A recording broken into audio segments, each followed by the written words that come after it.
Today is Thursday, June 15th. We'll tell you about a change in the Federal Reserve's strategy to get inflation under control. Also, how former President Trump's 2024 presidential campaign is going now that he's been charged with federal crimes. Plus, what to do if you have frozen fruit that's now connected to an outbreak, why reps for some of the biggest names in music are suing Twitter, and what researchers found about morality. Those stories and more news coming up.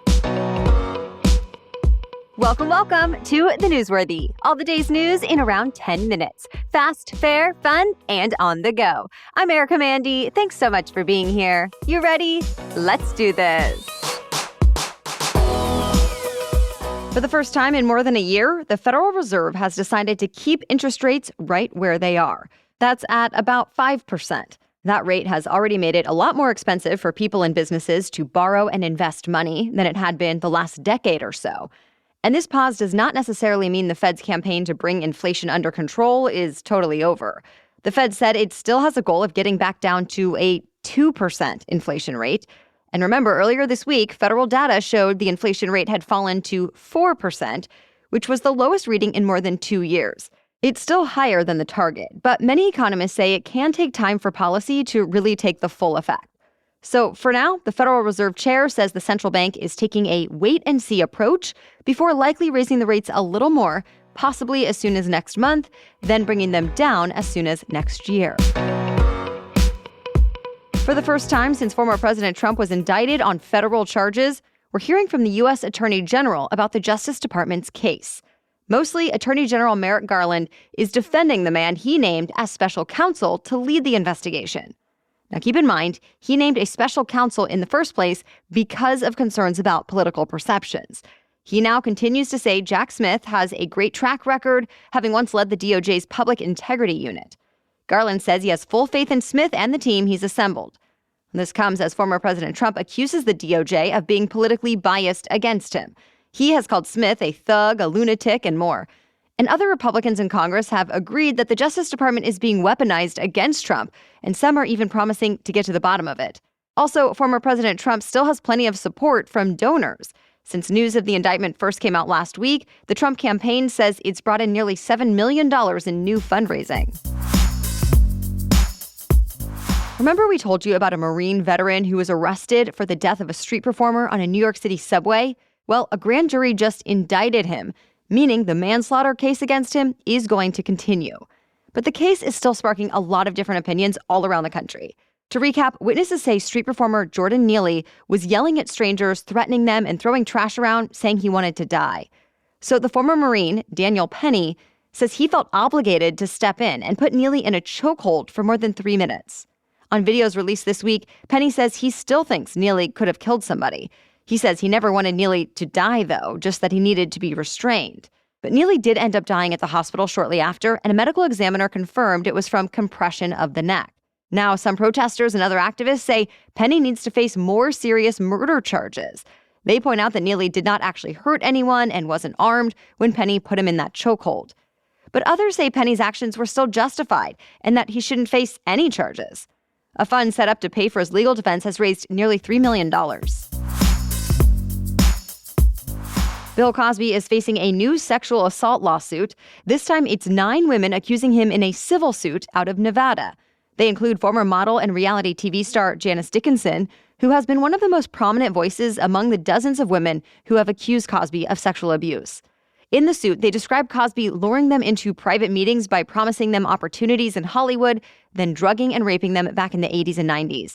So they're going after Cosby for damages. And this suit is able to go forward because just a few weeks ago, Nevada's governor signed a new law that took away the statute of limitations for state civil cases. Before that, accusers had to bring their cases to court within 2 years of the alleged assault. Cosby has always said he has never raped anyone. And in response to this latest lawsuit, his spokesperson said his accusers are just addicted to, quote, massive amounts of media attention and greed. Cosby was already convicted of criminal sexual assault in Pennsylvania. But after nearly 3 years behind bars, the state Supreme Court overturned his conviction and he was released. Now, at 85 years old, Cosby has talked about plans for a comedy tour. A rare summer severe storm system has caused quite a bit of damage across the southeastern U.S. It spawned heavy rain, large hail, dangerous winds, and tornadoes. Homes were destroyed, cars blew off a highway, and trees and power lines were knocked down. Hundreds of thousands of homes and businesses lost power from Texas to Florida. At this point, it's too early to know the full extent of the damage or injuries. Meteorologists with the National Weather Service say this kind of severe storm is actually unprecedented for this time of year. And there's a chance for even more of them today across southern Alabama and Georgia into the Florida Panhandle, as well as parts of Texas, Oklahoma, and Kansas. More news is still coming up, but first, this episode is sponsored by ZocDoc. Finding a great doctor you trust can be tricky. There's the doctor's skill set and personality to consider, then the question of whether or not they take your insurance, and when you can actually get in for an appointment. If all of that stresses you out sometimes, like it does me whenever I need to find a new doctor, then check out the tool called ZocDoc. It's designed to make the whole search process a whole lot simpler. ZocDoc is the only free app that lets you find and book doctors who are patient-reviewed, take your insurance, are available when you need them, and treat almost every condition under the sun. No more wasting time calling around so many different doctors' offices only to find out that they don't take your insurance or can't get you in for another 6 months. ZocDoc is set up to help you find quality doctors and avoid all the surprises or unexpected issues along the way. Millions of people use ZocDoc to find the right doctor for them. So go to ZocDoc.com/newsworthy and download the ZocDoc app for free. Then find and book a top-rated doctor today. Many are available within 24 hours. That's ZocDoc, ZocDoc.com/newsworthy. ZocDoc.com/newsworthy. Okay, now back to the news. Illinois has become the first state in the U.S. to outlaw book bans. Governor J.B. Pritzker signed a new law that will cut off state funding for any Illinois public library that attempts to ban books. The decision comes as many other states, like Texas, Florida, and Missouri, have basically done the opposite, making it easier for books to be challenged and banned, especially in schools and libraries.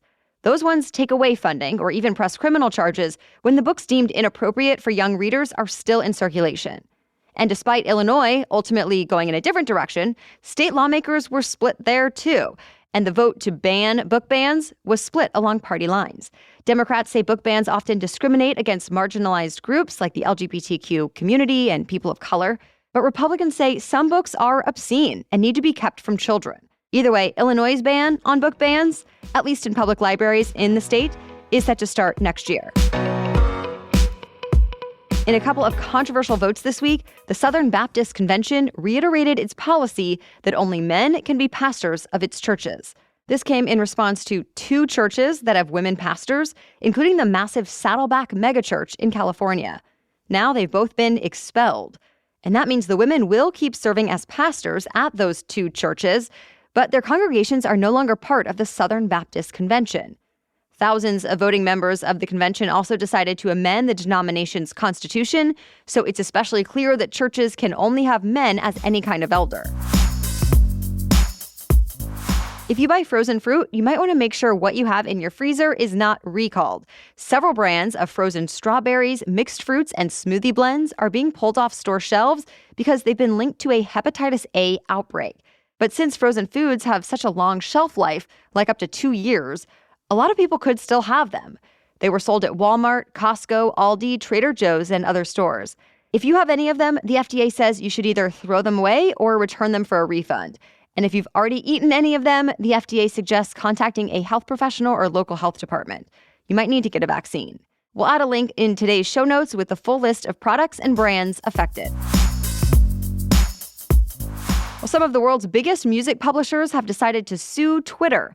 The 17 publishers hold the rights to music from hugely popular artists like Beyoncé, Taylor Swift, Drake, Lady Gaga, the Rolling Stones, Rihanna, and Adele. They say Twitter is benefiting from songs it hasn't paid for, since Twitter users often post videos that include popular music in them. So now the publishers are seeking $250 million in damages, plus $150,000 for each violation. Popular music is often used on other social media platforms as well, like YouTube, Facebook, Instagram, Snapchat, and TikTok. But the difference is they all have licensing deals with publishers worth billions of dollars, and Twitter doesn't. The publishers say they will flag Twitter videos that include songs that are not allowed on the site, but that a lot of the time Twitter takes a while to take those videos down. So far, Twitter has not said anything about the lawsuit.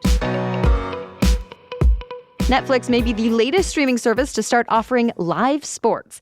The Wall Street Journal says Netflix is in talks to live stream a celebrity golf tournament. It would apparently feature celebrities from 2 docuseries on Netflix already, Full Swing, which follows professional golfers, and Drive to Survive, that follows Formula One racers. The Verge suspects Netflix might use a live golf tournament to prove to sports leagues and advertisers that it can handle more complex live events in the future. So far, there's been no official announcement about the golf tournament, though. Well, that's it for the main news today, so now it's time for Thing to Know Thursday. But first, a break to thank our sponsor, AG1, the daily foundational nutrition supplement that supports whole body health. I drink it every day now because I now feel more sustained energy throughout my day since starting it. I can also tell it supports gut health, and I appreciate that it's supporting my immune system too. We're talking 75 high-quality vitamins, probiotics, and whole food-sourced ingredients. I drink AG1 as part of my morning routine before I really get going and start my day.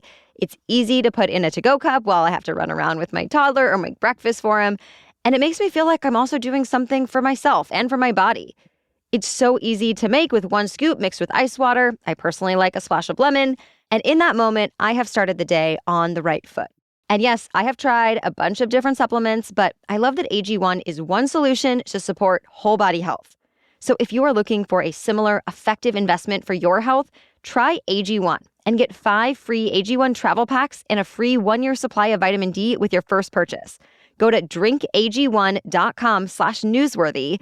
That's drinkag1.com/newsworthy. Check it out. Now back to Thing to Know Thursday. All around the world, people say kindness, respect, and honesty seem to be going away with the times. But new research shows people have actually been thinking that for at least 70 years. The latest survey data came from 60 different countries, young and old people, liberals and conservatives, parents and non-parents, people with graduate degrees and those who had not finished high school. And the vast majority of people in each group all said morality was declining. It was the same across all races and genders, too. But researchers compared the surveys to others done between 1965 and 2020, and they found the results were almost the same, no matter what year they were looking at. They also realized that even though most people say morality has been going down in society as a whole, that's not the case when you ask about the people they know personally. In fact, most people tend to say their families and friends have actually improved morally over time. So what's really going on?